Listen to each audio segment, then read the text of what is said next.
Right now, wherever you are, try this for a second. How many can remember a time when you were like a little kid and you just made weird noises and people wanted you to shut up, but you had a damn good time? Whoever did this as a kid made kind of weird noises. How many of you like to sing when no one's around? Raise your hand, say aye. Say aye. Right? Why do you sing when no one's around? You sound like hell, but you don't care because it feels good.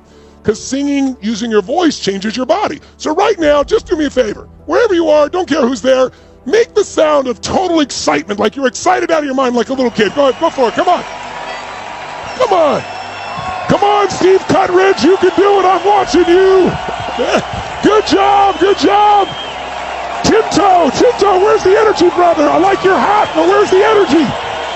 Come on. All right. Now notice, how many feel better after making that silly little sound in your body? Raise your hand if you feel it. That's just a change in physiology. Again, remember I said this to you yesterday? If there was a depressed person behind curtain number 1 over here, and I was going to give you a $100,000 donation to your favorite charity if you could describe their physiology, the way they're using their physical body while they're depressed, I bet you could do it, right? Again, where's their shoulders? Back or rolled forward? Which one? Down. Where's the head? Show me with your own head. Where's the head when they're depressed? Up like this or where? Is the chest, are they breathing full or more shallow? That's right. Are they talking loud and fast or slow and hesitant? You know, because that way of using your body will put you in a shitty state. And here's the problem. Many of us get in the habits of using our body a certain way over and over again, and so we feel those same emotions and we know no way out.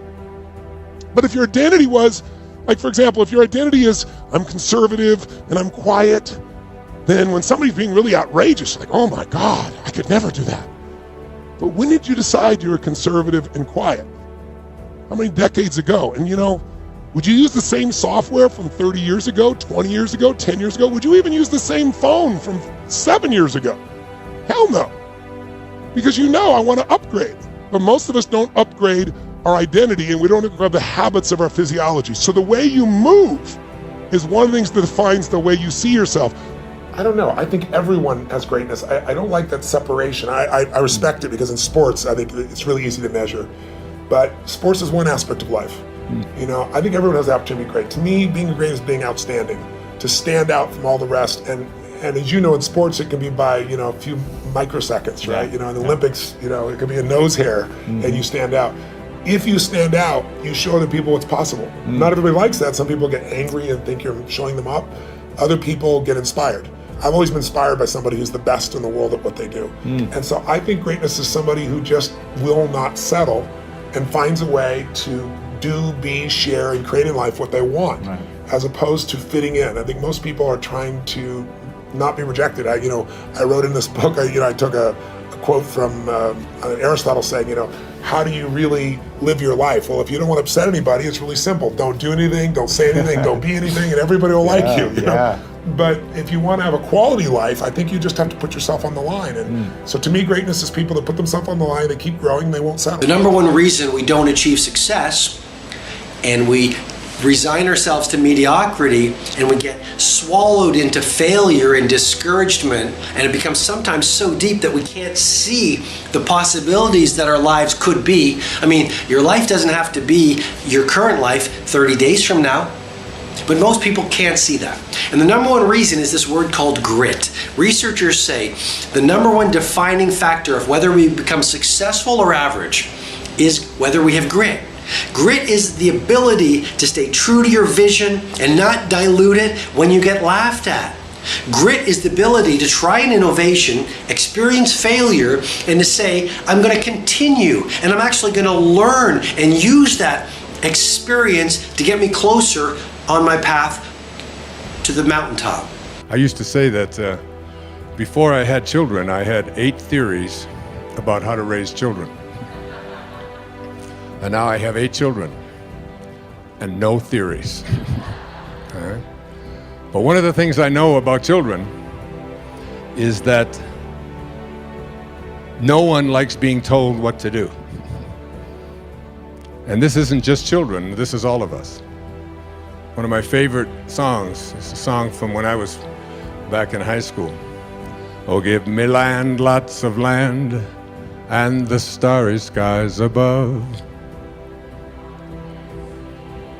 Boy, you know it. Don't fence me in. Don't restrict me. Don't put boundaries on me. Don't tell me what I can do and what I can't do. Don't tell me how to be there. Don't tell me what to wear, what to think. Don't tell me how to do yoga. Don't tell me, I don't want to be told. This is the soul speaking, always. The soul is constantly having a desire to expand and grow. And anything or anyone that comes into your life that attempts to do that, you will find yourself fighting it and reaching back. How many of you have ever thought about opening up a restaurant or starting a small business or having some kind of side hustle? It doesn't have to be a restaurant. Give me a thumbs up or a heart or something if you have a dream of launching something of your own. You're not alone, by the way. In fact, for the first time in history, when the Pew Research Center did this study about the American dream, and I realize we have a huge international audience, but at least in the United States, the American dream used to be, I really dream of owning my own home. Do you know what the American dream is now for the majority of people? It's, I want to own my own business. And so whether you're interested in launching a restaurant or you would love to have a business of any size, shape, or form in any vertical that you can think of, this is a question that you need to pay attention to, okay? Because I know this is also impacting you. I'm terrified to start. I know I have the potential to be really successful, but I just can't get myself to actually do something about it. You know, sometimes when the dream is so big, the fact that it's so big becomes paralyzing because you think about where you are right now and you think, holy cow, that thing that I really want? How do you even start when the dream is so big?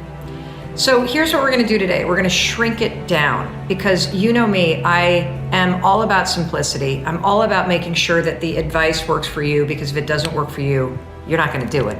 And I'm all about switching how you think about things.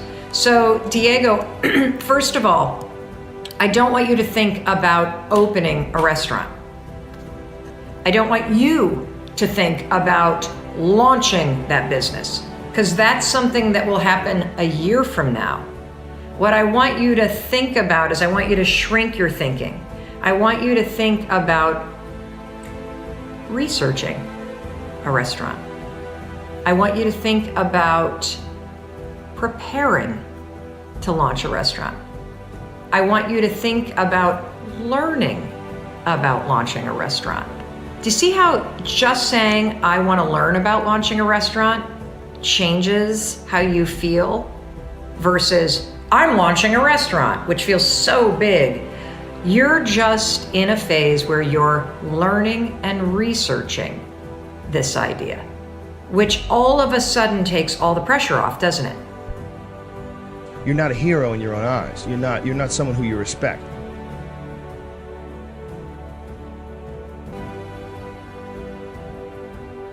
You know, you're doing what you got to do to get by, but ultimately you're not respecting yourself. And I think we all have a certain amount of appreciation and respect for hero figures. You know, like we all look at like the guy who never lies and always does the right thing and fucking helps everybody out. And that's the John Wayne character. You know, that's the ultimate hero. And he's like, this is a battle that you will fight for the rest of your life. But the key is to fight it, not to give in. Don't give in to that resistance, just to fight that resistance. And in doing so, every day you do so, you have won the battle for that day. And you will continue to fight that battle. And when you look at your own life and you don't stack up, you're a thief, you stole money from your wife's purse, and you know, you don't want to smoke cigarettes, but you fucking have to, you can't deal with the stress and smoke, you devalue yourself. You slowly start devaluing yourself. When you look at yourself, you realize that if you were judging yourself, you would judge yourself unfavorably. So no matter who you can't pretend you're the hero of your story. You can be the hero of your own story that woke up today. You can be the hero of your own story that at 40 years of age stopped, got out of bed, and said, I'm not doing this anymore.